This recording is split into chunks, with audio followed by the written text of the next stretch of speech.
नमस्कार, वंदे मातरम। मैं हूं श्याम गिरी। आप देख रहे हैं हमारा चैनल मुद्दा भारत का। मुद्दा भारत का यानी मुद्दा आपका। फिलहाल आज का हमारा मुद्दा है दिल्ली का। जी हाँ, दिल्ली में 31st नाइट की जो घटना हुई है वो दिल्ली को ही नहीं पूरे देश को झकझोर कर रख दिया है।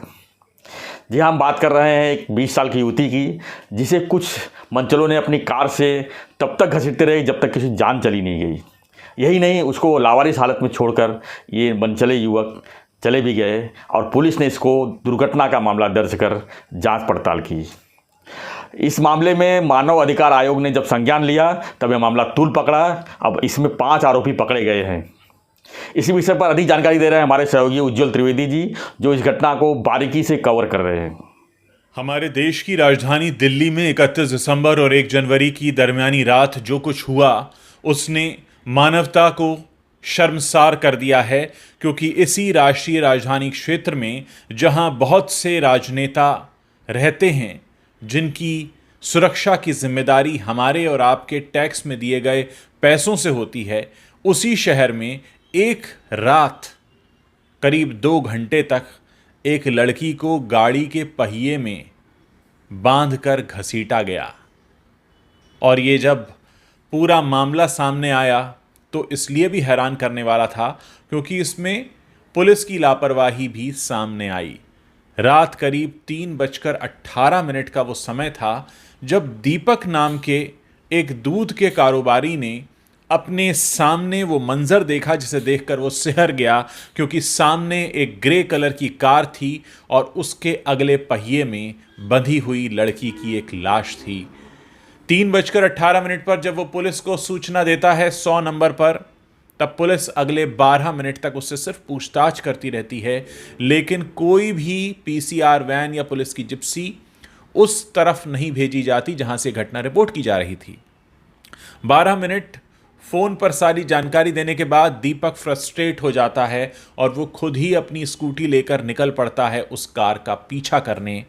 वो कार का थोड़ी देर तक पीछा करता है, कुछ देर बाद कार नज़र से ओझल हो जाती है। वो वापस अपनी दुकान की तरफ आता है और फिर से वो एक बार इस कार को आते हुए देखता है। इस बार वो अपनी कार निकालता है और कार से पीछा करता है। इस दौरान जब वो उस गाड़ी का पीछा कर रहा था, रास्ते में एक जगह रुककर उसने पुलिस कंट्रोल रूम वैन को ये बताया कि वो किस मकसद से कार का पीछा कर रहा है, लेकिन उसे कोई मदद नहीं मिली। दोस्तों, ये सब कुछ अगले 2 घंटे तक चलता रहा। सुबह 5 बजे यानी रात को पहली बार 3:18 पर दीपक ये मंजर देखता है और सुबह के 5 बजे पुलिस इस पूरे मामले पर हरकत में आती है, क्योंकि पुलिस को सूचना मिलती है कि एक जगह पर एक लड़की की लाश कटी हुई अवस्था में मिली है और दूसरी जगह से ये फ़ोन आता है कि यहाँ पर एक एक्सीडेंट की हुई स्कूटी खड़ी हुई है। और दोनों जगह का जब मिलान किया जाता है तब पता चलता है कि जहाँ पर स्कूटी मिली है और जो लड़की है उनका आपस में संबंध है। स्कूटी के नंबर के आधार पर पुलिस उस लड़की की मां तक पहुंचती है। वो लड़की जो एक बेहद गरीब परिवार से संबंध रखती थी, वो बेटी जिसके पिता की मृत्यु हो चुकी है, जिसकी मां की दोनों किडनियां खराब हैं, घर में छोटे भाई बहन हैं, वो अकेली ब्रेड विनर थी और एक इवेंट कंपनी में नए साल की पार्टी को ऑर्गेनाइज करने गई हुई थी। उसने अपनी मां से कहा था मैं रात 10 बजे तक लौट आऊँगी और रात 9 बजे उसकी बात भी हुई थी। कोई नहीं जानता था कि मां और बेटी के बीच ये आखिरी बातचीत है। और उसके बाद पुलिस को इत्तला मिलने पर भी पुलिस 2 घंटे लगाएगी इस मामले में हरकत में आने के लिए।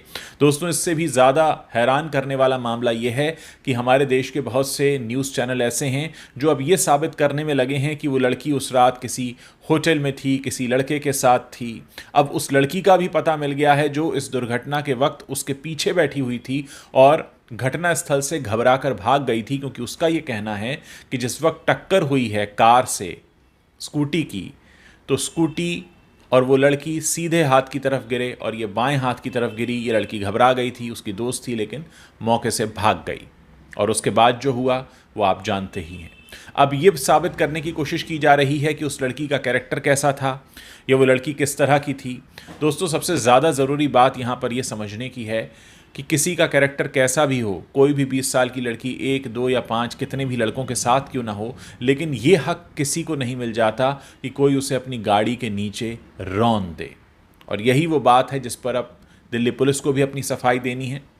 दिल्ली को वैसे भी महिलाओं के लिए शाम के वक्त असुरक्षित माना जाता रहा है। एक नहीं, दो नहीं, हज़ारों एग्जाम्पल्स आपको मिल जाएंगे। अब दिल्ली महिला आयोग भी हरकत में आया है, पुलिस से जवाब मांगा गया है और कहीं ना कहीं ऐसा लगता है कि कुछ न्यूज़ चैनल ऐसे भी हैं जो इस पूरे मामले पर लीपापोती करने में लगे हैं।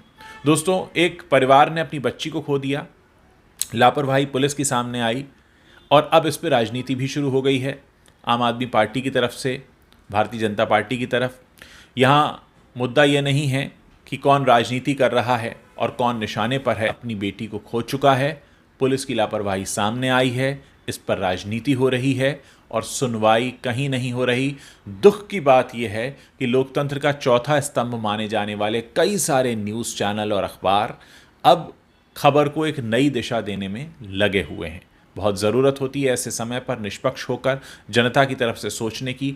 हर बात में राजनीति को लाना, हर बात का राजनीतिक लाभ उठाने की कोशिश करना शर्मसार करता है। सुशांत सिंह राजपूत मामले में जो हुआ वो भी हम सब ने देखा। उस पूरे मामले को लेकर अभी तक क्या राजनीति होती रही है वो भी हम सबके सामने है। दोस्तों, इस समय ज़रूरत है जनता की नज़र से इस खबर को देखने की, ना कि आप किसी पॉलिटिकल पार्टी के चश्मे से इसको देखिए। आप सोचिए कि आपके घर परिवार की कोई बच्ची होती और उसके साथ ईश्वर न करे ऐसा हुआ होता, तो क्या आप उस पर राजनीति होने देते?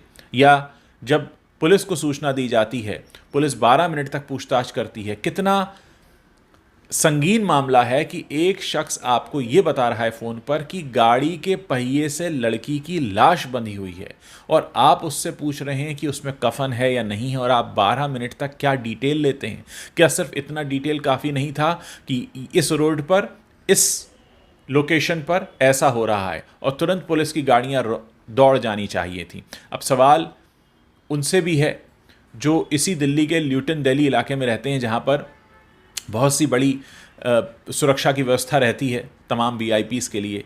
क्या अगर उनमें से किसी के साथ ऐसा हादसा हुआ होता तो भी पुलिस ने इतनी ही ढिलाई बरती होती कि 2 घंटे बाद एक्शन होता? और अब देश की जनता को भरोसा दिलाने के लिए, उनका भरोसा जीतने के लिए ऐसा क्या किया जाएगा जो आगे देश की जनता का इस शासन प्रशासन व्यवस्था पर अपना भरोसा जुड़ सके? धन्यवाद उज्ज्वल जी। तो ये थे उज्ज्वल त्रिवेदी जी जो हमें जानकारी दे रहे थे दिल्ली की घटना पर। देश और दुनिया की खबरों पर चर्चा के लिए देखते रहिए हमारा चैनल मुद्दा भारत का। धन्यवाद। जय हिंद।